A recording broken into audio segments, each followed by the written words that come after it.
Vamos hasta Jalisco porque siguen las actividades en la Feria Internacional del Libro de Guadalajara. Ahí se encuentra Pati Sánchez y tiene más detalles. Pati, estamos contigo. Buenos días.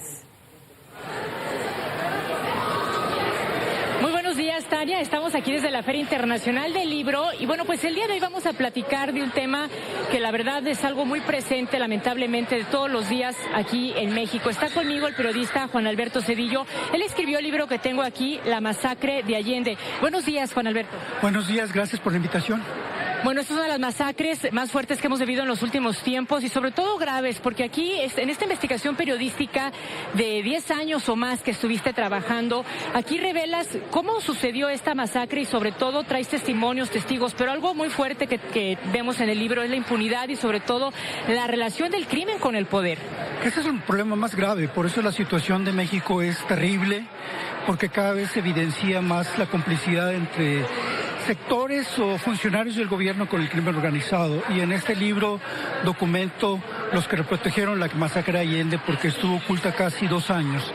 Tanto el gobierno de Coahuila como militares que estaban al frente encubrieron la masacre. ¿Cuántas personas murieron en esta masacre? Porque las cifras en su momento tuvieron una discrepancia tremenda.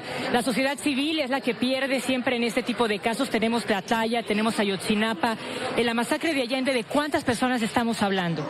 Mira, ese es uno de los puntos fundamentales del libro. Nos propusimos, porque colaboraron varias víctimas, formar un padrón.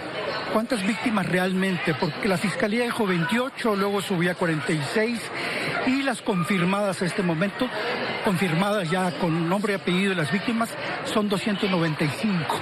Pero hay alrededor de 100 más que están en el limbo. Pueden ser parte de la masacre, pueden estar vivas en algún lugar. Esa cifra es terrible. Ahora, me imagino que al momento de escribir esta historia hay cosas que a lo mejor dudas o incluso no pusiste.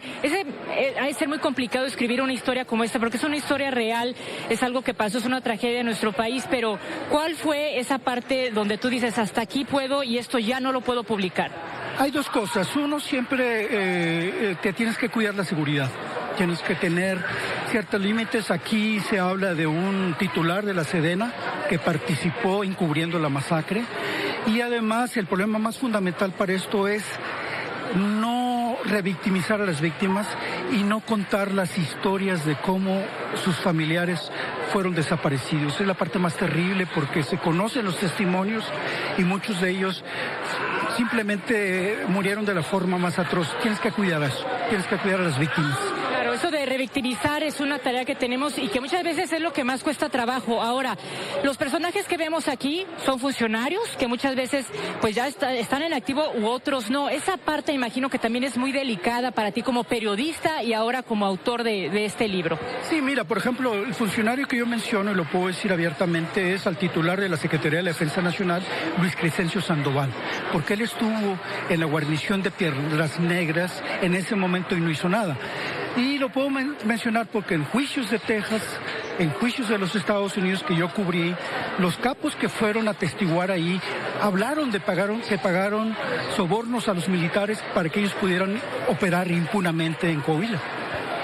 ¿Cómo calificarías todo esto que tú viste, las entrevistas que realizaste, a lo que pasa ahora en México? Porque vemos que esto no disminuye, al contrario, cada vez recrudece más la violencia y los nexos del crimen con las autoridades.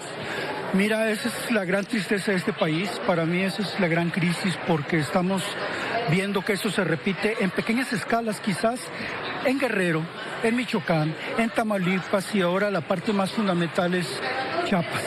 Es decir, en este sexenio vamos a terminar con cifras de guerra, con más de 200,000 crímenes violentos y 100,000 desaparecidos. Eso solo ha ocurrido en Bosnia, solo ocurrió en Guatemala y países en guerra.